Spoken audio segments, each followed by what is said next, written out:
Whoops. Say that. Go away. It's not you. The not you, but Raimonds. But go away. This pop-up screen that's popped up, and oh, there it's gone. Oh yeah. So we're here today. Raimonds Dale. That was getting your name wrong, right? Well, it's as I say, my name to my dad and all my Latvian friends is Raimonds. On my Latvian passport, it says Raimonds, but on my English passport, it says Raymond because my mum actually won the deal with my name. She named me after my auntie, and as you know, in French and most languages, name can be masculine or feminine. So since my auntie was called Raymond, she called me Raymond. And that's how I got that name. But I answer to both, so it doesn't make any odds. Well, I know I keep saying Dial instead of Dale, which is, of course, I suspect it'd be Dale or Darla. Dale in Latvian, yeah. Yeah, but you'll be feminine, I guess, if you. Well, it's one of those anomalies. The in the language, you know, anything that ends with an S in female has to have an A. But they don't make the same rules for words like Dala, Priede, Egle. You know, they stay as they are. I'm not a linguist, so I couldn't tell you the reason. No, but yeah, there's exceptions that are totally like cool, basically. Yeah, which is good. Like yourself, you're the cool exception. So. Well, in many ways, I probably am. Yeah. And thank you for.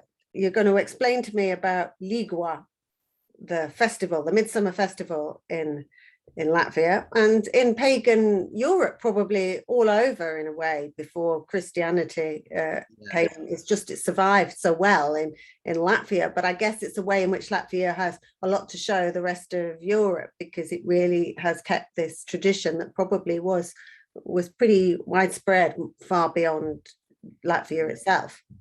It was indeed. I mean, most Northern European countries have a festival of some kind there. Other countries have reminiscence of odd festivals there. It's like when I went to Portugal once, I found out that in the northern part of Portugal, they actually celebrate, well, they call it St. John's, but, you know, with some silly traditions, like banging each other on the head and all sorts, but they still celebrate it.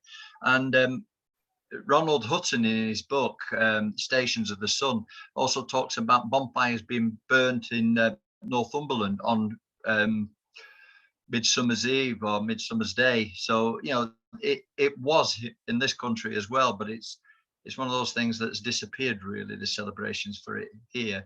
But, you know, Sweden, Estonia, Latvia, they've all got strong traditions around it. But I suppose the Latvians have made it in their own way, and it is without a doubt the big festival. I mean, for most Latvians, it's all right. They love it when it falls on a Thursday and a Friday, then they get 4 days off, not just 2 days off. But yeah, it's a big festival. Basically, it's whichever way you want to look at it, it can be a fertility festival. It can be the victory of the sun, you know, light over dark. It's the peak of the growing season, if you like. Everything's so lush and green. There's plenty of flowers and everything. There's various ways you can look at the festival, but whichever way, it's a joyous occasion. It's not a morbid sort of occasion or anything like that. It's plenty of singing, plenty of dancing, plenty of drinking. Traditionally, it would have been beer, but I suppose nowadays everybody drinks anything and anything, you know. But yeah, it is a big occasion, and it's also one of those things because it's in midsummer. People want to celebrate it outdoors, whereas Christmas it can be pretty nippy. So it's all indoors, whereas this is the other way around. It's outdoors. And when you go to Latvia on midsummer, Riga becomes like a deserted town because everybody has gone out into the country. And it has always been something that is celebrated outdoors and out on the sticks, basically. And the fire is, again, like Christmas, I suppose, or like the Yule tradition in midwinter. Fires at the heart of it as well. People have got bonfires. I've heard stories of people basically over it and everything. Yeah, in the northern countries, obviously it stays lighter longer than it does for instance, in, let's say, London in the UK, I couldn't tell you the exact, but you know, in the sort of northern parts of Latvia, it's about an hour and a half, 2 hours later till it gets dark, and then it doesn't really get what I would call a deep black darkness. It's dark, but you can sort of still vaguely sort of see yourself around, and the sun rises a lot earlier as well. So it is literally the shortest night, and the idea being that the fire stays light, so it is a light all the way through the night. It's not, the fire isn't lit, or traditionally wasn't lit at 3 or 4 o'clock in the afternoon. It was later on in the evening, so that it reached its peak when it was getting dark, and so that lightness was there. And obviously then it was let to burn. So once the sun had risen in the morning, then it was basically left to just die down. It is that victory of light over darkness, the culmination of it. And that's why they do it. Yeah, and also the gathering round, I guess, of the fire by people as the night goes in, and music is going to be a big part of that. It always is. The campfire sing-song, it doesn't come from nowhere. No, I mean, especially Yanni, there is more songs for that particular occasion than any other put together. In fact, there's probably more just for that one occasion than all the rest of the in the cycle of festivals throughout the year. Christmas, Easter, Michaelmas, whatever. There's none has got so many songs as Yanni has, and the songs about everything. They're literally from the talking about preparing for it, making sure that you make the special cheese and the brew beer for the festival, about cleaning the farmyard or everything, picking the grasses, because grasses have a special meaning on that evening. It's also, all the men would have a crown made out of oak leaves, the women would have one made out of flowers. And it doesn't matter whether you're married or a single girl, you can forget it. Everybody has a crown, so you can't really tell who's, well, I mean, you could possibly if you wanted to be particular, but the whole idea is that they're all the same, the girls and the women with the flower crowns. And so the songs covering that, making sure that, you know, there's also songs that are ridiculing people who don't prepare properly for the festival. There's songs literally just about the fire and the cleansing properties of the fire. There's songs about, I've sent you one as well, about not riding out with the horses on that evening, because if you do, the horse will be fed iron grass and given marsh water to drink. Keep it in the stables, feed it with hay and clover, and give it clean water to drink. And then the following day, once the festivity is over, let it out to pasture again. So the songs covering basically all aspects of a agricultural society. Things are obviously slightly different nowadays, but a lot of people still do a lot of the things, like making the crowns, drinking the beer, and it's just one of those joyous occasions that's put on. It takes people out of the daily routine, and it gives them something to look forward to, and makes a good reason to celebrate. And who is Yanni? How would describe him? Because since Christian days, I guess we get St. John overlaid on him, or that's what the church wanted to do. But Yanni is actually the name of the god before. Yeah, most of the festivities throughout the year are personified in a certain way. So, like, you've got Martin, who, although the Christian church tried to say it's Saint Martin, there's other things that say it links in with the Indian mythology with Martanda. Yanis, again, is, and all these personifications are classed as sons of God, and their partners are the daughters of the sun. And in a lot of the songs, they talk about this this meeting up of the sons of God and the daughters of the sun. Yanis, his horse is bigger. He is, as a person, is bigger. His cloak is bigger. It can encompass the whole world in his being. He's taken to another level that none of the others can achieve, basically.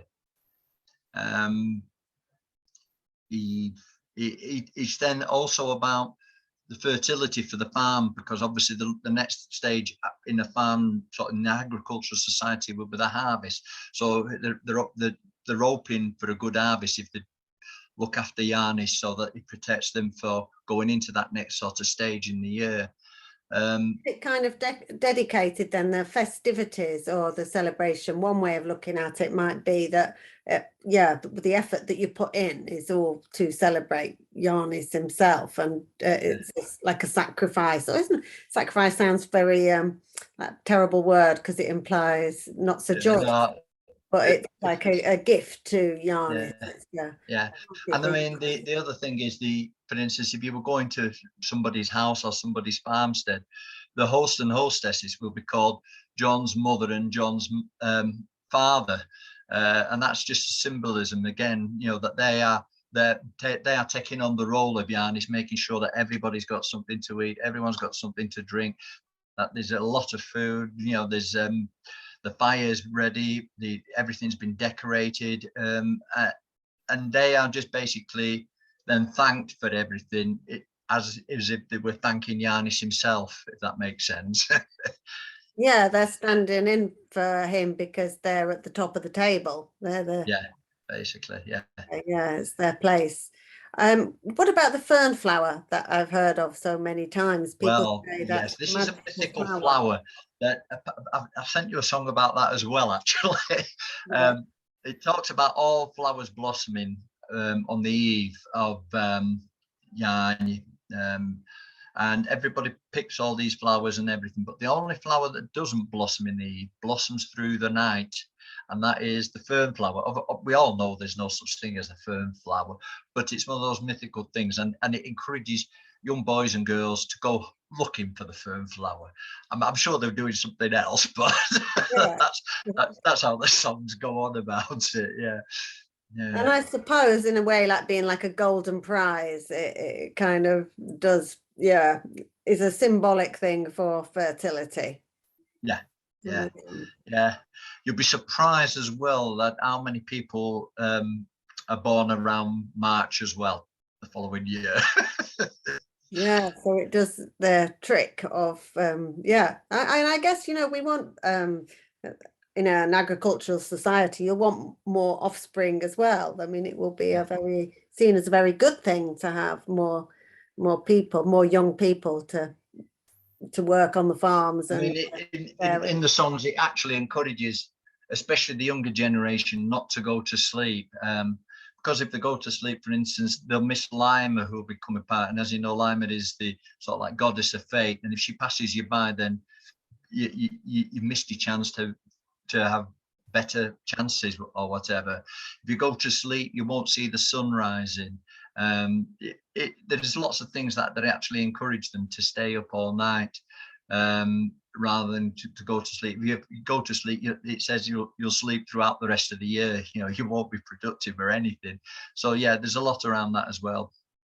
Yeah, I suppose it's good if everybody's staying up at the same time as well, because it means that you've got that cycle moving through the whole society of everybody's up, then they're all holidaying at that point. There's a lot of advantageousness about that to organizing yourself as I think it's a beautiful thing, really. It's like a great festival. It's like it sounds to me in some ways like it's a great music festival. What you'd want to do anyway is sit up and drink and sit around a fire and sing songs. It is basically, it is, and it's huge. I mean, obviously there is the odd exception, but generally speaking, there's always a good atmosphere at these sort of things. The only problem is that nowadays a lot of people come along expecting somebody else to sing for them rather than be a part of it themselves. But I suppose it is. It's that sort of very jovial, joyous occasion, and that sort of feeds through to everybody who's there. There's all sorts of dancing around the fire. And obviously the other thing that is very, very important to Latvians is the oak tree. I suppose in Britain it was no different either, but there it's sort of taken to another level, and they decorate everything with the oak leaves. They've got the crowns with the oak leaves, and it's used for comparisons to a lot of things, because the oak is big and strong and it comes from a little acorn, but it grows up into such a grand thing, and basically sort of saying that offering people things like the oak crown is to sort of ensure that they grow to be big, strong, and just, you know, like the oak tree.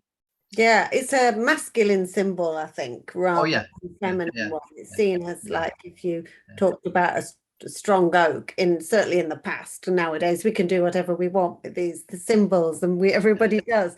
But in the past it was like definitely like this is a yeah, man yeah, symbol, and I guess that's why the men wear the crowns of oak leaves. yeah. There's many songs about oak leaves that are not about the leaves, but about the tree. Yeah, there's a very, very many. And I mean, if you go on YouTube, there's so many songs, and there's some that are very, very good. Like I heard you talking about Auli. Well, they did a Yeah. video with quite a few groups together called Uozolin Uozolin, and that's a really good one. Sort of, it gives you a flavour of the whole process because it involves everybody. There's younger people, older people, and it's really good. It's a good tune to Yeah, sort of, really good. And I love the different accents that I could hear in through it as well, because I yeah, actually thought, oh, I can finally hear different Latvian accents. I could, yeah, because the different groups were just singing quite naturally their dialect. Yeah, in their dialects. Yeah. So that was yeah, really, yeah, it's a really interesting video as well as being very beautiful. yeah, yeah. It is. It is. Yeah.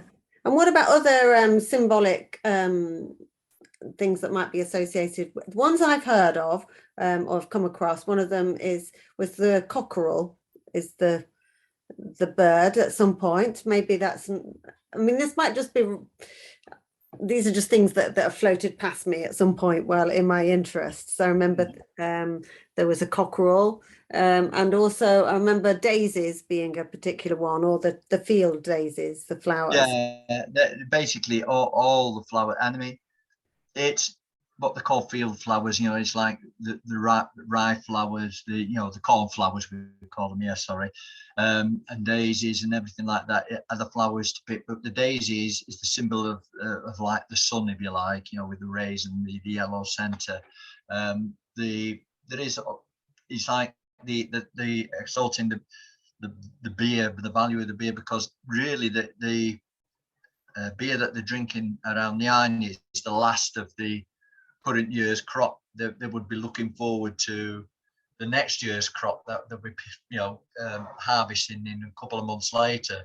And so basically that is to make sure it's a good harvest so that they've got plenty of beer the following season. The cheese is to make sure that the livestock are productive and that the farm's working well and everything. So there's lots of little symbolisms like that as well. When people also, you should supposedly at the gates of your house or the door put things on with thorns and that to stop any evil spirits coming into the property as well. So there is lots of little things that you're supposed to do, and which are supposed to help going forward. Yeah, like you were saying about the putting the thorn leaves or whatever you're putting on the door for the protection. I was thinking about a lot of the songs, spells that people say are about protecting against bad things, That's right. Yeah. bad spirits, and in all kinds of different ways, against witches and Well, against there's quite a few songs about witches. Sort of witching hour, to make sure, and that's usually when it's already dark. Again, but it's to sort of singing against the witches to protect the family, the farmstead. There is quite a few of those sort of songs. I mean, I haven't sent you one, but we do have about 3 or 4 in our repertoire that we sing when it is Midsummer. But unfortunately, I haven't got a recording of them, so I couldn't send you them. Okay. Yeah, but we can think about that. But I thought that would only be in the dark months.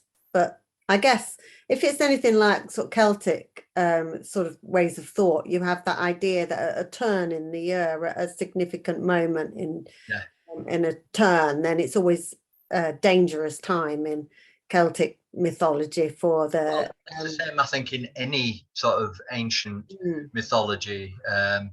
They were the times, because that turn I mean, people say Midsummer and it's going to be then. But interestingly, for the ancient Latvians, it wasn't definitely set in stone that it happened on the 21st or the 23rd or whatever. It being a sort of agricultural thing, and the sun actually stands still for 3 or 4 days. And in ancient times, it was cast as a time, not a day. So you could celebrate it on whatever date it depended on your workload and the weather. It wasn't like nowadays where it has to be on the 23rd and you must do it then and that. That wasn't how it was. And I think that people, we're hung up with times and everything nowadays from basically, I think you could say almost like from the 18th, 19th century onwards, it's become more and more of a, I don't know, a burden, because we always expect everything on time. But in those days, they didn't have that. They might have been so busy in the field, they couldn't really celebrate then because the weather was good. Then it took it down, and then perhaps the day after they would celebrate it. It wasn't necessarily going to be, it was just around that whatever time, you know, from the, I don't know, 20th to 24th. I can't remember when the sun stays still, but basically that's it. And I remember talking back in around 1990 to a 90-year-old in Latvia, and he was telling me, I said, you know, you probably had clocks, but how did you gauge time? He says, oh, it wasn't like nowadays, crazy nowadays, when I was a little kid. So he's talking about in the 1890s, you know, sort of thing. Yeah. He said, we'd wait at home, and if we knew there was something going on in the village, we'd wait for the church bell, because if you knew when that church bell, it takes us half an hour to walk from here to the village. So he didn't bother with his own clock. He was just waiting for the church bell to decide when he went into the village, because he knew it took him half an hour from his house to the village. And he says you could get there, and it might have been planned to start at 8 o'clock. He says it doesn't start till 9, or you get there at 8 o'clock and it's already halfway through. So he says this timing, like nowadays, that wasn't the case in the old days. And he believed that even further back in the past, it would have been more of the local farmsteads, because everybody would have been together. People didn't travel like nowadays. You know, you just have to read sort of books like Far From the Madding Crowd, and they're only talking about a few miles away at the big differences. Yeah, well, there's so much to ask about time and talk about. We probably will run out of time, but I wanted to ask about the magical spells, this idea of making the suns sit still, because I was looking at, well, some writing of VKK. She was talking about one of the songs about the sticks, hitting the sticks as being a sort of power about how the sun moves around. This was one particular diner that was, but there were a few about hitting the sticks being. Well, it depends what it is. If it's a really hot day and you're having to work, you'd be doing that for the sun to go down, because you would like it just to cool down a little bit.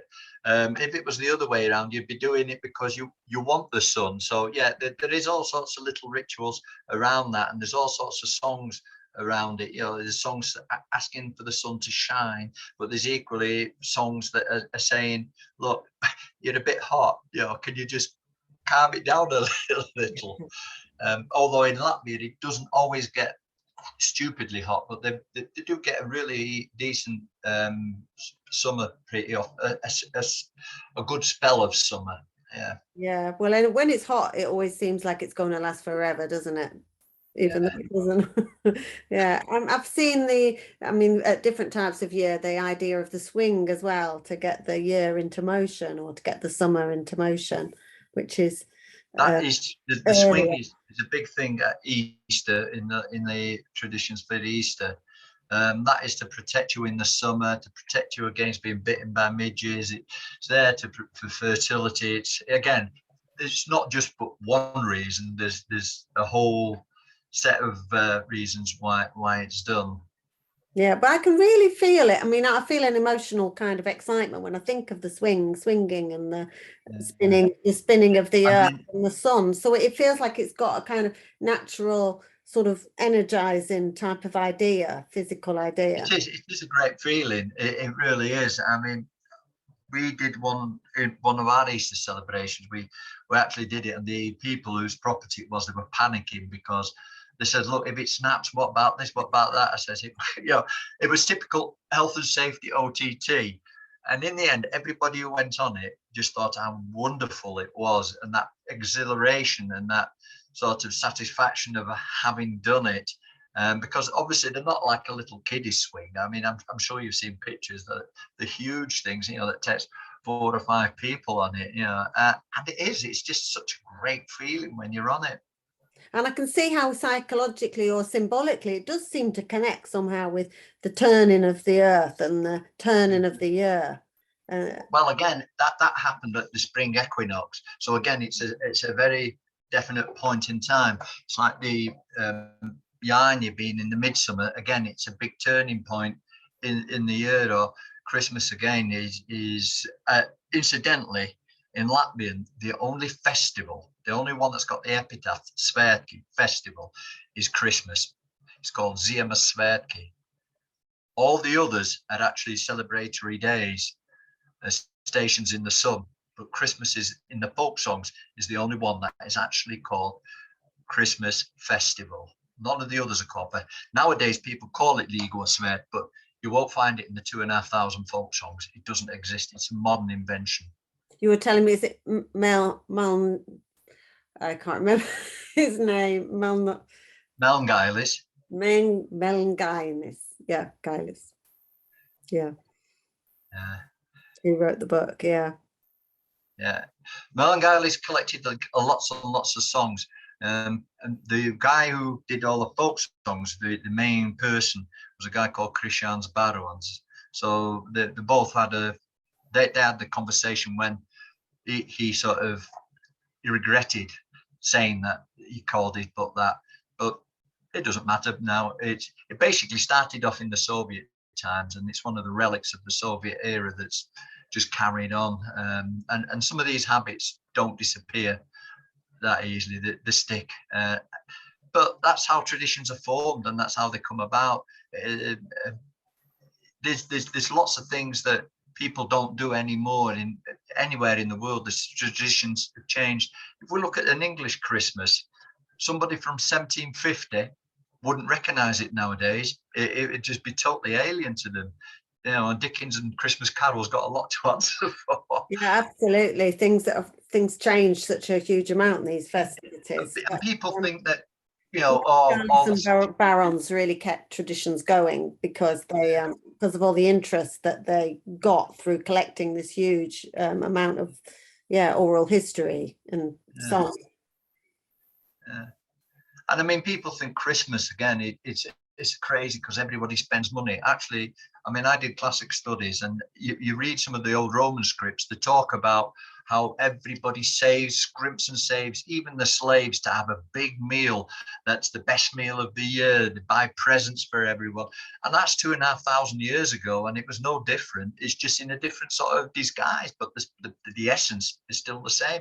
All right, it wasn't a religious Christmas. It was pre-Christian Rome, but the same principles. People always looking for stations in the year to help them get through to the next stage, and so on. Yeah, and when they can be together with people, because that's the thing, if you've got one big festival or a few big festivals, you can share it with each other. Yeah, very much. Have your own festivals and then expect everyone to come to your thing. Sometimes I think that's the problem with birthdays. There's so many flipping birthdays all over the place, and they're all on different days, and it's hard to keep up. But the big festivals, you can do it with everybody else because everyone's doing it. I think we should have Līgo back in the UK, and we should say we've got it from Latvia because they kept it so well for us, but we can now go back to our own version, in the sense that we can do it here in this place, because it's they're giving us a window back into our own past. Yeah, very much so. It'd be good, but I mean, I suppose in the UK a lot of things centre around the royal family, really. Yes. Yeah. I mean, they'd have to take it on, wouldn't they? Show us the way. So no, probably. Yeah. Well, we've got a lot of neo-pagan stuff here in Hastings. We've got the Jack in the Green, and in actual fact, in London too, haven't they? That's become, Yeah. it's come up recently in the sense of people are taking it as a real festival, and they've gone back, and whether how traditional it is, it doesn't really matter. People it is a kind of tradition, and they have taken inspiration from old texts. Well, I read a book by a guy called Bob Stewart, and he talks about it's something like, I can't remember now, who is St. George or something like that.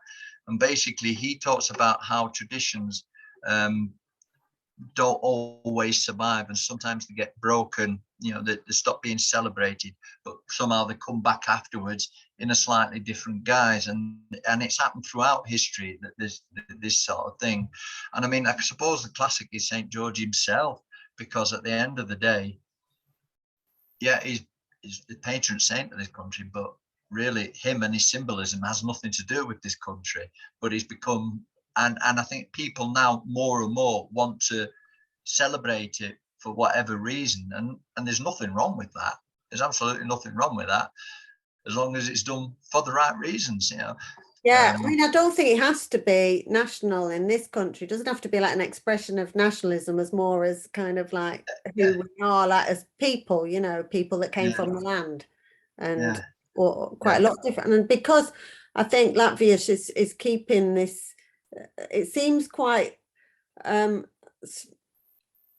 just I'm can't get the right words out.